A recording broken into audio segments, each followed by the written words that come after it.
Now the third point is plantation crops. कुछ plantation crops भी होते हैं, like we have talked earlier beverages, right? So tea, India is famous for its tea gardens. You must have heard about tea gardens of Assam and Darjeeling in the West Bengal. ठीक है, waste Bengal में tea gardens हुआ करते हैं, right. इसके बारे में हमने सबने सुना है. It is being said that a tea plantation in India was started by the Britishers in 1923 when wild tea plants were discovered by them in the hilly and forest areas of Assam. Hilly and forest areas of Assam में उन्होंने इसे British लोगों ने first time बताया, right. 1923 में उन लोगों ने डिस्कवर किया कि ऐसा कुछ लीव्स भी होते हैं. At present India is the leading tea producing country in the world में लीड कर रहे हैं इंडिया, राइट. हमारी कंट्री लीड कर रही है सबसे ज़्यादा अमाउंट में प्रोडक्शन कर. China and Sri Lanka are respectively second and third largest producers of tea. मतलब this is a point of MCQs also के India is leading tea producing country in the world, और उसके बाद सेकेंड एंड थर्ड पे China and Sri Lanka are the representatives. ठीक है, respectively second and third largest producers of tea. So this is okay. फिर इसके बाद आगे बढ़ते हुए some of the geographical conditions for the growth of tea are as follows. अब क्या क्या जियोग्राफिकल कंडीशंस हमने जैसे दूसरे देखे, टी का देखा, राइस का देखा कि उनको किस तरीके का टेम्परेचर चाहिए होता है. सो इसमें टी के लिए 35 डिग्री सेल्सियस मतलब leaves varies between 20 degree Celsius to 30 degree Celsius तक का ग्रोथ अगर लाना हो, टीज के बुशेस में अगर ग्रोथ लाना हो तो इतना डिग्री सेल्सियस होना चाहिए. If temperature is either rises above 35 degree और goes below 10 degree Celsius, it would be harmful for the growth of tea. 35 degree Celsius से ज़्यादा गया या फिर 10 डिग्री सेल्सियस से कम गया तो वो टी के ग्रोथ के लिए अच्छा नहीं होता है. ठीक है, उसके बाद अगर बात करें तो रेनफॉल देखें तो ranging between 150 to 300 centimeter, annual rainfall should be well distributed throughout the year. Long dry spell is harmful for the tea. ज़्यादा भी अगर रहा तो वो harmful रहेगा टी के लिए. Soil. Tea bushes grows well in well-drained, deep, friable, loamy soil. Loamy soil में ये टी जो होती है, ठीक है, इसको loamy soil की जरूरत पड़ती है. However, virgin forest soils rich in human and iron contact with the considered to be the best soils for the tea plantation. Tea is a shade-loving plant and grows better when planted along with the shady trees. ठीक है, shady trees मतलब इतना tea is shade loving plant and grows better when planted along with the shady trees. ये ज़्यादा better तरीके से उगते हैं जब किसी दूसरे प्लांट के शेडो में अगर इनको उगाया जाए. मतलब दूसरा एक बड़ा प्लांट है उसके आजू बाजू में अगर उगाया जाए तो उससे क्या होता है, एक दूसरे की शेडो मिलती है जिसकी वजह से उनको टेम्परेचर सही रहता है, उनका टेम्परेचर मेंटेन रहता है.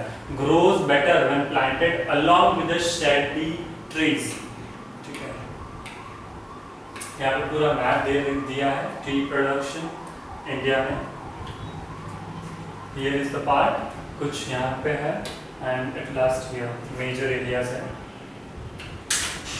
उसके बाद यहाँ पे लेबर्स की बात करें तो cheap and efficient labor is required for the tea production. बहुत कम से कम चीप इसमें लेबर्स की जरूरत पड़ती है. यहाँ पे मैकेनाइजेशन से नहीं, मशीन्स वगैरह यूज कर नहीं, बट लेबर फोर्स रिक्वायर्ड है. उसके बाद अगर डिस्ट्रीब्यूशन की बात करें, Assam is leading producers that account for more than 50% of tea production of India. More than 50% of tea production Assam through होता है. Tea producing areas of Assam are the hilly slopes bordering the Brahmaputra and Surma valleys. West Bengal is the second largest producer of the tea. West Bengal जो है वो second largest producer है T का. Where tea is mostly grown in the district of Darjeeling, Siliguri, Jalpaiguri and Koch Bihar districts. Tamil Nadu is the third largest producer, where tea growing areas are mostly restricted to Nilgiri hills. ठीक है, अगर इसको highlight करें तो कौन से areas अगर हैं तो Darjeeling, Siliguri areas बिहार तक का. Tamil Nadu is the third largest producer. Tamil Nadu भी third largest producer है. Where tea grow areas are mostly restricted to Nilgiris. Let us move forward. Coffee की बात करें. टी के साथ दूसरा एक और part coffee. Do you know from where coffee was brought to India?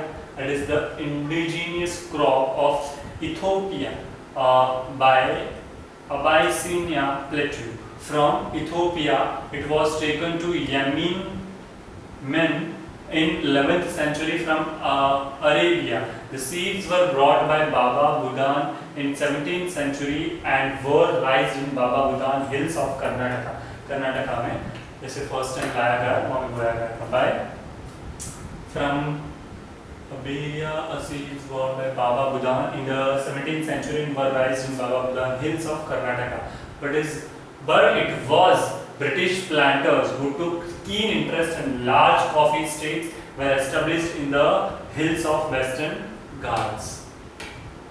Geographical condition देखें तो temperature varying between 50 degrees Celsius to 28 degrees Celsius.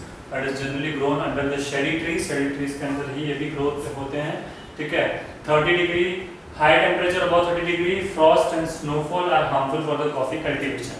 30 degree temperature से ज़्यादा हो जाए तो ये हार्मफुल रहेगा या फिर स्नोफॉल होगा तो वो भी हार्मफुल रहेगा कॉफ़ी के कल्टीवेशन के लिए. Dry weather is necessary. Dry weather चाहिए होता है. ठीक है. रिपेनिंग ऑफ बेरीज. रेनफॉल अगर बात करें तो 150 टू 250 सेंटीमीटर तक का टेम्परेचर चाहिए होता है. इतना रेनफॉल चाहिए होता है. 150 टू 250 सेंटीमीटर तक का रेनफॉल. सॉइल की बात करें तो well drain rich favourable Lumi soil की जरूरत पड़ती है यहाँ पे भी. Containing good deal of humus and minerals like iron calcium. इस तरीके की चीज़ों की जरूरत पड़ती है मड में. Minerals and iron calcium are ideal for the coffee cultivation. The soil must be properly manured to retain and replenish fertility and increase productivity. Laborers की बात करें तो like tea, coffee cultivation also requires plenty or a cheap and skilled labor for the various purposes. इसमें skilled labor की जरूरत पड़ती है. ठीक है. उनको पहले से like sowing करने के लिए, planting करने के लिए, पर्निंग करने के लिए, प्लकिंग करने के लिए, डाइंग करने के लिए, ग्राइंडिंग, पैकिंग ऑफ कॉफी, ये सारी चीजें करने के लिए लेबर्स की जरूरत पड़ती है. डिस्ट्रीब्यूशन देखें तो Karnataka, Kerala, Tamil Nadu are the 3 main states of coffee production in India. इन अलग-अलग स्टेट्स में कॉफी प्रोडक्शन होता है. Tea and coffee. So 11.4 need of conservation of biodiversity. ठीक है. किस तरीके से बायोडाइवर्सिटी, ये जो छोटे छोटे ऑर्गेनिजम्स हैं, छोटे छोटे ये सारी जो चीज़ें होती है माइक्रो ऑर्गेनिजम्स, तो ये किस तरीके से हेल्पफुल रहती है और इसका कंजर्वेशन करना क्यों ज़रूरी है. So let us see. We have described biodiversity as the total number of genes, species and ecosystems of regions. We have also learn that biodiversity is fundamental to the our existence on the earth. मतलब ये इतनी basic चीज़ है कि जो हमारे, अगर हमको अर्थ पे रहना है तो हमारी जो regular day to day activities जो है उन सारी एक्टिविटीज को कंप्लीट करने के लिए इन सारी चीज़ों की जरूरत पड़ती है. अगर ये नहीं होगा तो वो हमारे एक्टिविटीज फुलफिल नहीं हो पाएंगे और हमारा फिजिकल एक्सिस्टेंस अर्थ पे पॉसिबल नहीं हो पाएगा. We look for food, water, shelter and fibre in the nature. All this are interrelated with interdependent. ठीक है. अब ये तीनों चीज़ों के बिना हम रहना इम्पॉसिबल है. ठीक है. तो ये तीनों चीज़ें भी इंटरडिपेंडेंट है, इंटररिलेटेड है एक दूसरे से. If any one component is disturbed, disrupted, it would have multiple impact on the other components of biodiversity. अगर एक भी component अगर डिस्ट्रैक्ट रहता है, एब्सेंट रहता है, तो उसकी इफेक्ट दूसरे 3-4 पे पड़ेगी. Right. So let us move. If we want to conserve our natural vegetation and wildlife, we need to look at the way we exploited this. तो क्योंकि हमें कंटिन्यू रहना है, हमें एग्जिस्टेंस हमारा बनाए रखना है, इस वजह से ये भी जरूरी है कि हम लोग इन सब को भी मेंटेन रखें, जिसकी वजह से क्या होगा कि बायोडाइवर्सिटी जो है वो मेंटेन रहे. वो जो छोटे छोटे ऑर्गेनिजम्स हैं उनकी वजह से ये सारी चीजें हमें इजीली मिलती रहे. ठीक है. जिसका असर वेजिटेशन एंड वाइल्ड लाइफ पे न पड़े, हमें उसका ध्यान रखना पड़ेगा. It is time to relook at our lifestyle and bringing it a harmony with the nature. vegetation is an integral part of our life. Let's see how plant life and vegetation impact us. किस तरीके से directly हमें impact करता है. Vegetation is a key component of biodiversity. Without vegetation, the animals and some microorganisms would die or for lack of habitat, food and oxygen. क्योंकि कम food मिलने की वजह से, ऑक्सीजन कम मिलने की वजह से, तो ये सारे मर सकते हैं. माइक्रो ऑर्गेनिजम्स हैं, एनिमल्स हैं, ठीक है. तो ये क्योंकि हमें इनकी जरूरत पड़ती है हमारी लाइफ में, regular day to day life में, right. Plants root system hold the soil together. Plants के जो रूट है वो सॉइल को जोड़े रखता है, protecting it from being blow away by the wind और वेस्ड अवे बाय वाटर. मतलब ये क्या प्रोटेक्ट करके रखता है, एक तो कि वो हवा में वो ना हो जाए, ब्लो ना हो जाए, या फिर पानी के वजह से, बहाव की वजह से वो बह ना जाए. इन चीजों का भी ध्यान वो रूट्स जकड़ कर रखती है पूरे प्लांट को, वो जमीन को, right. Vegetation plays a major role in the water cycle. Plants provide a link between the ground and the atmosphere by drawing water up from the ground and releasing it through the leaves into the air as water vapor. अब नीचे से लेकर ऊपर तक leaves तक वो water पहुंचाने का काम करते हैं, ठीक है. Vegetation plays a major role in the water cycle. Water cycle भी एक इंपॉर्टेंट रोल प्ले करता है vegetation. Plants provide a link between the ground and the atmosphere. Ground और एटमॉस्फेयर के बीच का लिंक्ड है प्लांट्स जो है वो भी, ठीक है. नीचे से पानी एब्जॉर्ब करना और उसको वाटर वेपर के थ्रू उसको एटमॉस्फेयर में रिलीज करना,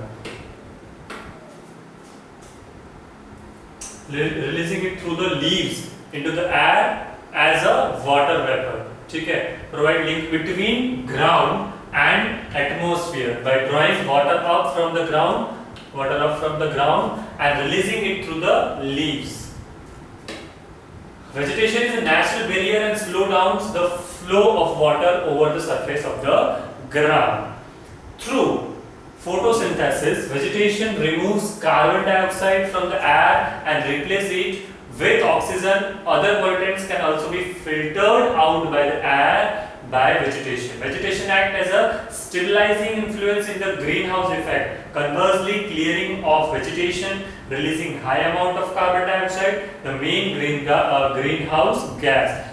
Here photosynthesis, the process of food making, जो plants food बनाते हैं, so उस process को हम लोग photosynthesis कहते हैं. And vegetation removes carbon dioxide. तो वेजिटेशन क्या करता है, कार्बन डाइऑक्साइड को रिमूव करता है from the air and replace it with the oxygen, और उसको रिप्लेस कर देता है ऑक्सीजन के साथ, ठीक है.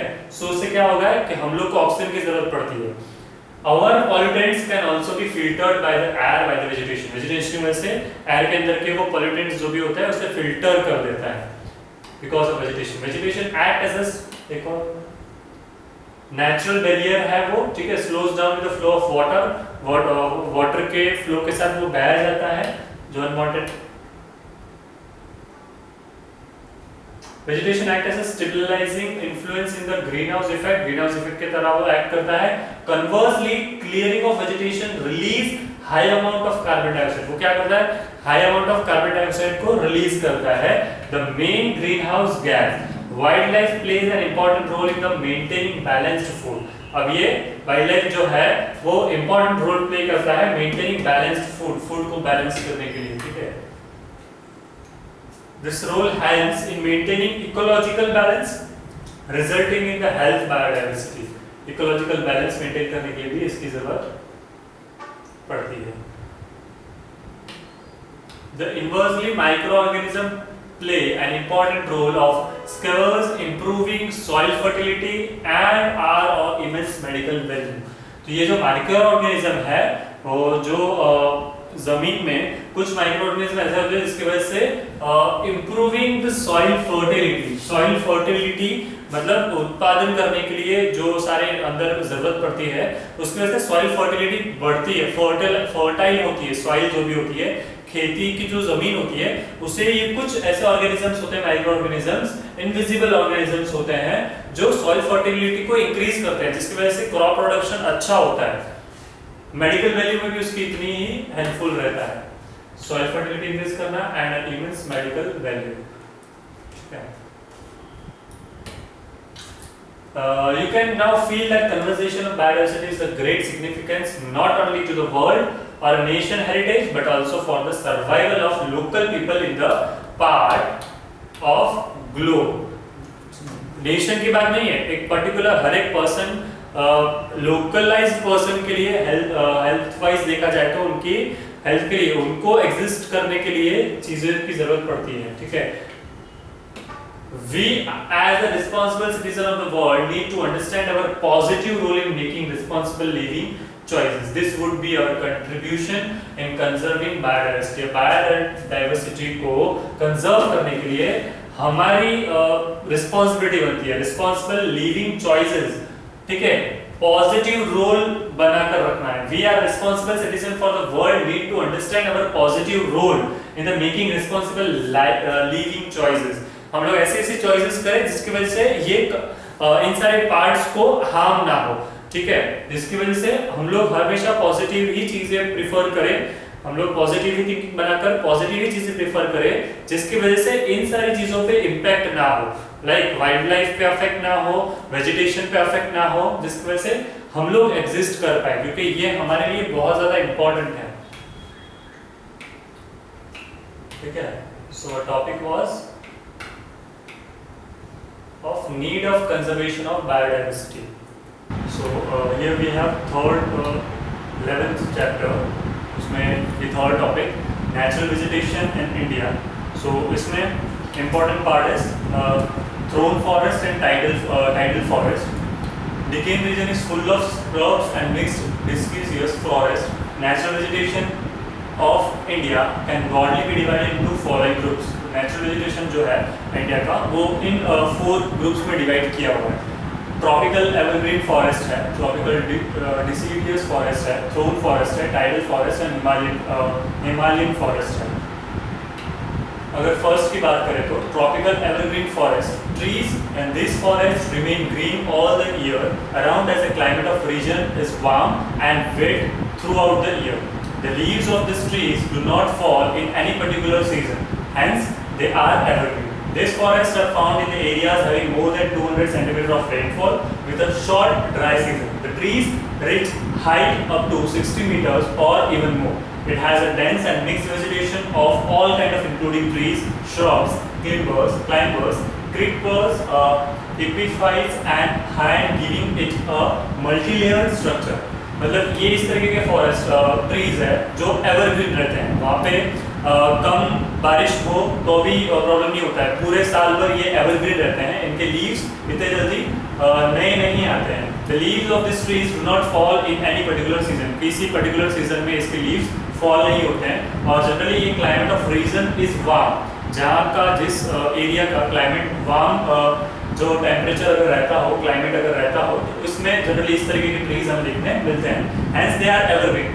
और इसी का एक कारण है कि उसके ट्रीज जो फॉल नहीं होते हैं किसी पर्टिकुलर सीजन में, तो उसी के कारण ये एवरग्रीन रहते हैं। This forest are found in the areas having more than 200 centimetre of rainfall. जैसे हमने लास्ट जो ग्रेन्स वगैरह देखे थे, डिफरेंट टेम्परेचर में उनको उगाया जाता है, वैसे ये कुछ ऐसे ट्रीज है जिसको ये 200 सेंटीमीटर ऑफ रेनफॉल जिस एरिया में होता है उस एरियाज में हमें ये ट्रॉपिकल एवरग्रीन फॉरेस्ट और ऐसे ट्रीज देखने मिलते हैं। With a short dry season the trees reach a height up to 60 meters or even more। 60 meters की हाइट इन ट्रीज की देखने मिलती है।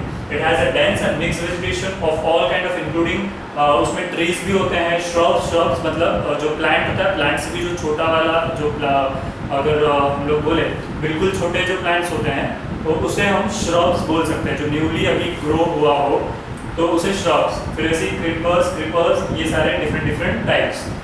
Hence their economic exploitation is not viable। The number of species of trees is very large in the small areas। Rosewood, ebony, mahogany, rubber, jackwood and bamboo are the important species of trees found in the tropical evergreen forest। In India, this type of vegetation is found in the areas of heavy rainfall in Western Ghats, upper parts of Assam and islands of Lakshadweep and Andaman Nicobar. ये generally western Ghats में देखने मिलते हैं, अपर parts of Assam, Assam का जो upper part है उन areas में ही ये देखने मिलता है। hardwood from this forest is used for furniture, handicraft, etc. They prevent landslides and soil erosion. इसकी वजह से लैंडस्लाइड कम रहता है और soil erosion होना भी कम हो जाता है. Second one is tropical deciduous forest. Trees in this forest shed their leaves once in a year. That is why they are called tropical deciduous forests. These are most widespread forests of India. These forests are found in the areas receiving annual rainfall between 75 to 200 centimeters. 75 से 200 centimetre तक का rainfall जिस areas में देखने मिलता है वहाँ पे इस तरीके के ट्रीज देखने मिलते हैं. As far as the physical distribution of this type of forest is concerned, they are found in the entire country of excluding some part of Deccan Plain. Deccan Plain के कुछ पार्ट और northern eastern region के कुछ part, western Ghats and eastern Ghats के कुछ इन parts को छोड़कर बाकी सारी जगह पे देखने मिलते हैं. These forests have been subject to extensive clearance by man for the purpose of cultivation. Still, some patches of natural vegetation are found along the foothills of Himalayas, hilly regions of peninsular and central parts of country. On the basis of the availability of the rainfall, these forests are further divided into moist deciduous and dry deciduous. ये दो तरीके से इसको divide किए जाते हैं. उसके देखते हैं. ये वाला है the moist deciduous forests are found in areas of rainfall between 100 to 200 centimeter. ऐसे एरियाज में जहाँ पे रेनफॉल 100 से 200 सेंटीमीटर का होता है उसमें moist deciduous forest and these are distributed mainly in the eastern parts of the country. Eastern parts जो है country के उसमें. Northern states along the foothills of Himalayas, Jharkhand, Odisha and Chandigarh and eastern slopes of Western Ghats, teak bamboo, sal and shisham, sandalwood, kher, kusam, arjun, mahu, jammu and malberry are the important species of the trees found in this forest. ये सारी चीजें हमें इन trees पर से मिलती है generally. ठीक है. The dry deciduous forests are spread in the areas receiving annual rainfall between 75 to 100 centimeter annually. जिस एरिया में 75 to 100 का सेंटीमीटर का जो रेनफॉल गिरता है उस एरियाज में ये ड्राई deciduous forest देखने मिलते हैं. These forests are found in the interior parts of the peninsular plateau and the plains of Uttar Pradesh, Madhya Pradesh and Bihar. ये इन सारे एरियाज में दिखने मिलते हैं. Tree species of this forest are teak, sal, people and neem. तो ये कुछ इन्होंने ट्रीज के नाम दे दिए हैं इसमें एग्जांपल के लिए. अब ये सेकंड वन है, थर्ड वन थ्रॉन फॉरेस्ट. ये भी इंपॉर्टेंट है. The areas with a less than 75 centimeter of annual rainfall are categorized by the natural vegetation of thorny trees and bushes. इसको thorny trees and bushes का नाम दिया गया है. जिस एरिया में less than 75 centimetre of annual rainfall गिरता है तो उनको कैटेगराइज करते हुए इसे हमने thorny trees and bushes कहा.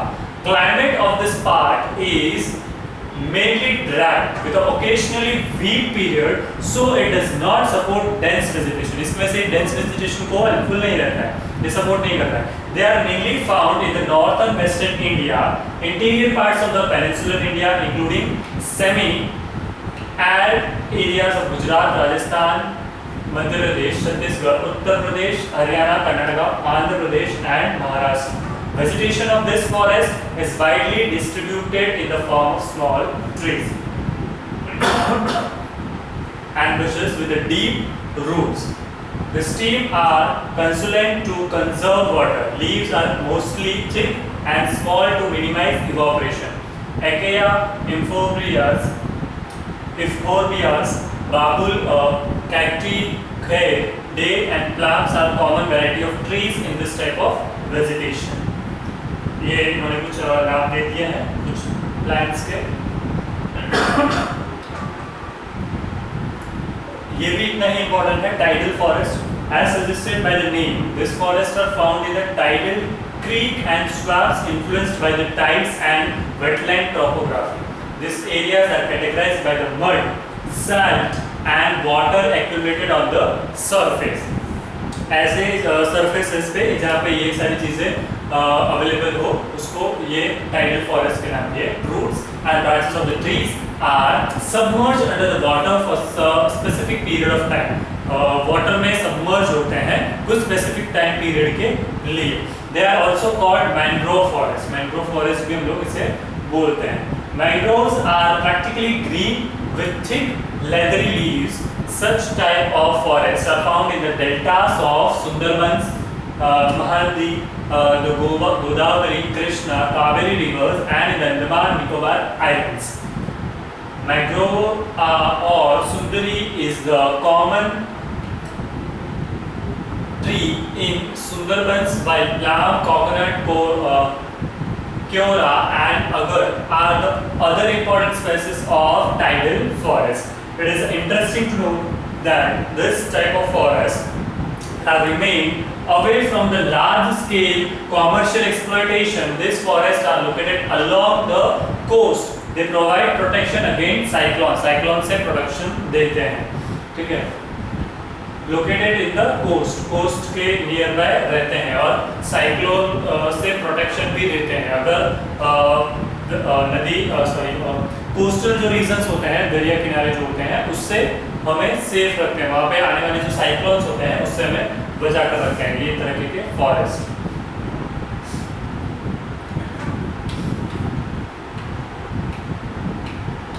So here last one is Himalayan forest, as is evident by the name that these forests are mainly found in the mountainous region of Himalayas.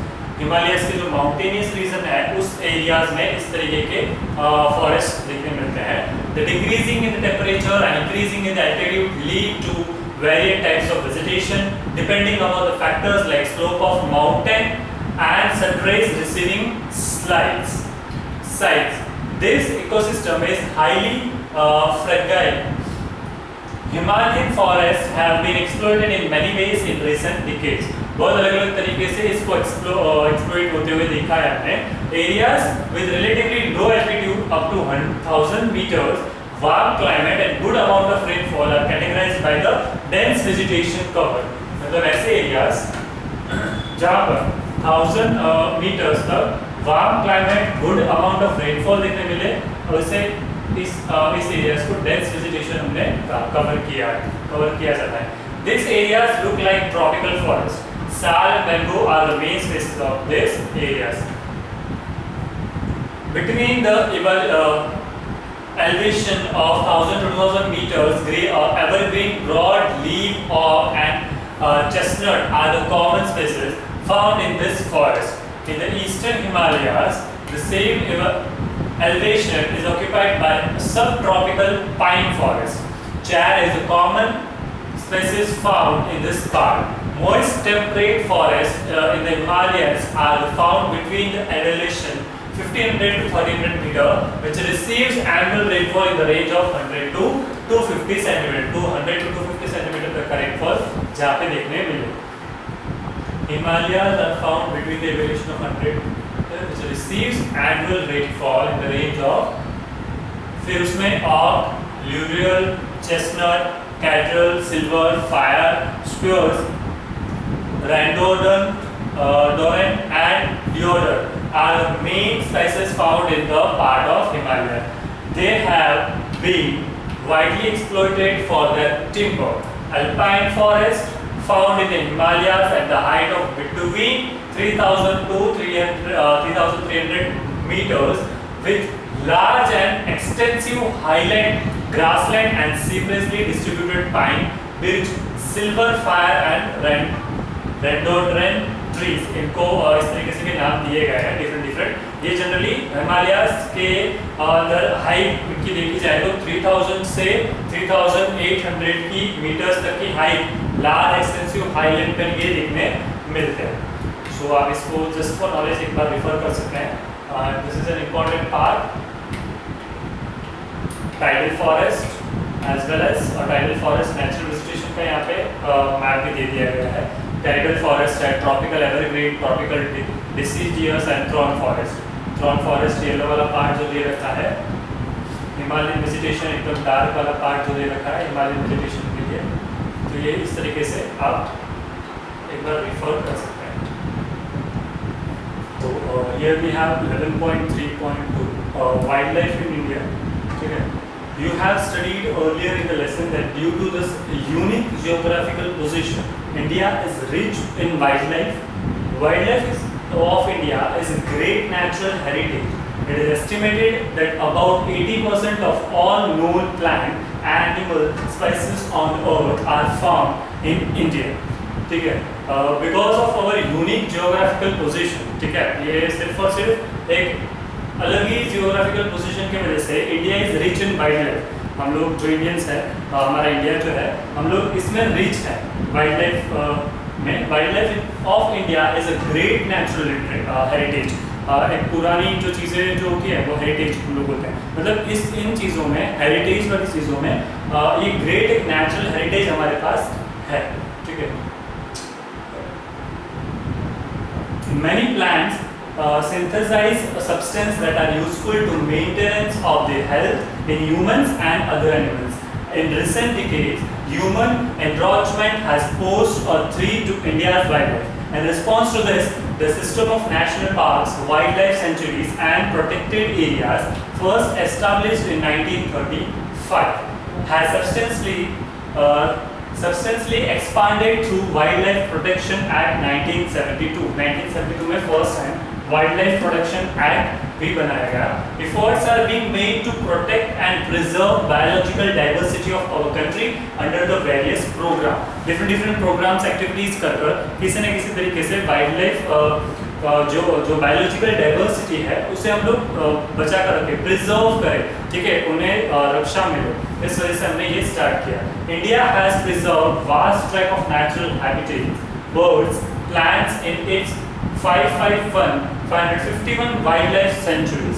हमारे पास टोटल 551 वाइल्डलाइफ सेंचुरीज हैं, 96 national parks हैं, 25 wetlands and 15 biosphere reservoirs spread almost in all the states of India. India के different states में ये इतनी सारी चीजें हमारे पास अवेलेबल है. Besides this, there are 33 botanical gardens and 275 geological parks, deer parks, safari parks, aquaria, etc. to make people aware conservation of threatened and endangered wildlife species in their respective areas. इन लोगों से बचाया जाए, उन लोगों को इसके लिए अवेयर किया जाए, right? In different areas. In India, for the purpose of effective conservation of natural habitats of wildlife, special features like Project Tiger 1973 and Project Elephant 1992 have been launched. इन चीज़ों को इनको स्पेशल प्रोटेक्शन दिया जाए, इनके conservation के लिए एक different speeches भी स्टार्ट किए. लाइक प्रोजेक्ट टाइगर 1973 में एक प्रोजेक्ट टाइगर लाया गया जिसके अंतर्गत टाइगर्स को प्रोटेक्शन मिले, टाइगर्स का ज़्यादा बढ़े, इसलिए सारी चीज़ों को अलग एक्टिविटीज़ को फुलफिल किया गया. एलिफेंट प्रोजेक्ट भी इसी तरीके से 1992 में लाए गए. ठीक है. These are very important as many species are at the brink of extinction. However, none of these efforts will be truly successful unless all Indians recognize their role in the conserving biodiversity. जब तक हम सब लोग मिलकर इस चीज़ को save करना न जाने तब तक ये पॉसिबल नहीं होगा.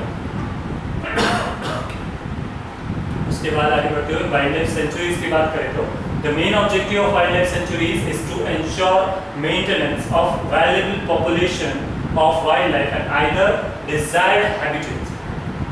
The wildlife sanctuaries in India are home to around 2,000 different species of birds, 3,500 species of mammals, nearly 30,000 different kinds of insects, and more than 15,000 varieties of plants. इतनी सारी चीज़ों को ध्यान में रखकर, इतनी सारी चीज़ों को सेव किया, कंजर्व किया, और ये डिफरेंट वाइल्ड लाइफ सेंचुरीज को ऑर्गेनाइज किया. इतने सारे लोगों को, इतने सारे बर्ड्स, इंसेक्ट्स, एनिमल्स को प्रोटेक्शन मिल रहा है. These sanctuaries and forest reserve are home to several endangered species of animals and birds like Asiatic elephant, the Royal Bengal tiger, the snow leopard, and the Siberian crane. Many of the forest reserves and wildlife sanctuaries of India are famous for particular species of animals. कोई forest ऐसे हैं जिनमें एक particular animal के लिए वो famous है. Like अगर हम लोग गिर फॉरेस्ट की बात करें तो वो टाइगर के लिए लाइक फेमस है.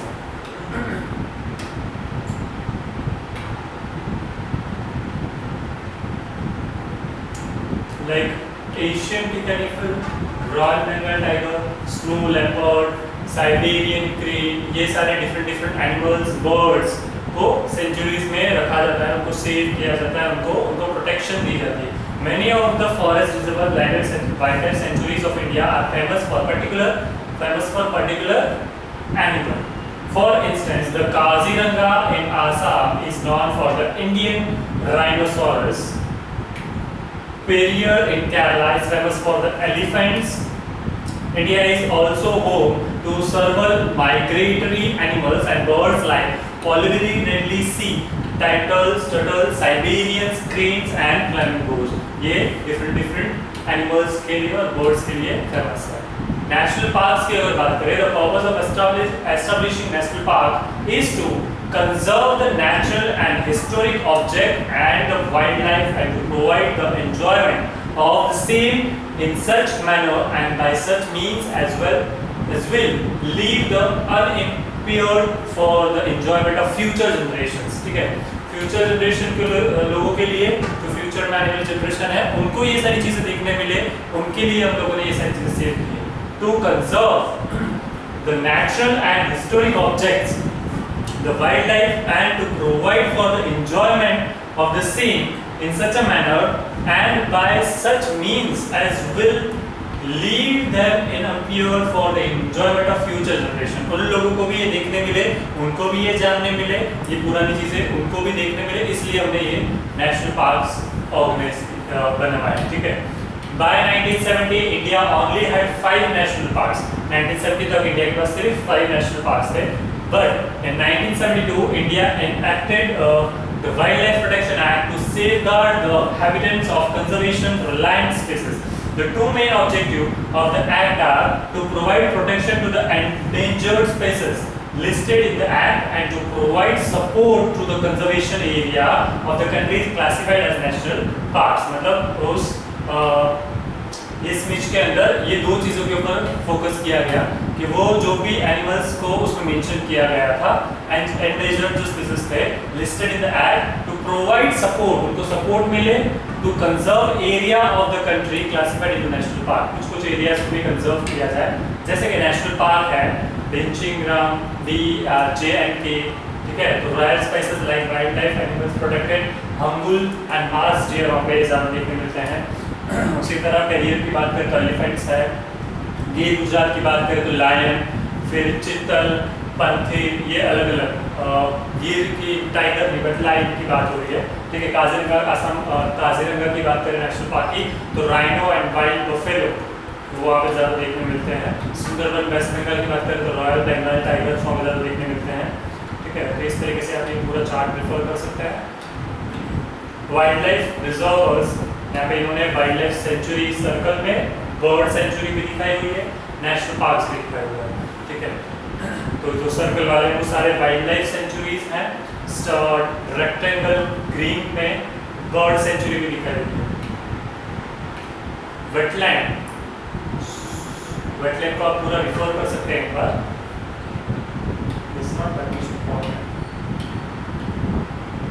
बायोस्फीयर रिजर्व एक बार कवर कर लेते हैं. Biosphere reserve are multipurpose protected areas to preserve the genetic diversity in the representative ecosystem. Genetic ये जो होती है जेनेटिक डाइवर्सिटी उसको प्रिजर्व करने के लिए. ठीक है. उसको रिप्रेजेंटेटिव इकोसिस्टम में उसको रिप्रेजेंट करने के लिए biosphere reserves are multipurpose protected areas. वो मल्टीपर्पज प्रोटेक्टेड एरियाज है, उसमें डिफरेंट एक्टिविटीज होती रहती है. प्रोटेक्टेड एरियाज है to preserve the genetic diversity are the multi-purpose protected areas to preserve the genetic diversity in the representative ecosystem. The Indian government has established 15 biosphere reserves which protected larger area of natural habitats like than a natural park and wildlife sanctuaries, and often include one or more national parks and are preserved long buffer zones that are open to some economic uses. Protection is granted not only to the flora and fauna of the protected region but also to the human communities who inhabit this region. The main objectives of establish there are, इसको establish करने का main reason क्या था? To conserve the diversity and integrity of life of plants. उनको conserve किया जाए, उनको और अच्छे से बड़ा किया जाए, उनको सारी चीज़ें टाइम दी जाए कि वो अच्छे से बड़े हो, इसलिए प्लांट्स एनिमल्स उनको कंजर्व करने के लिए, माइक्रो ऑर्गेनिजम्स है, ठीक है, उनको बचाने के लिए.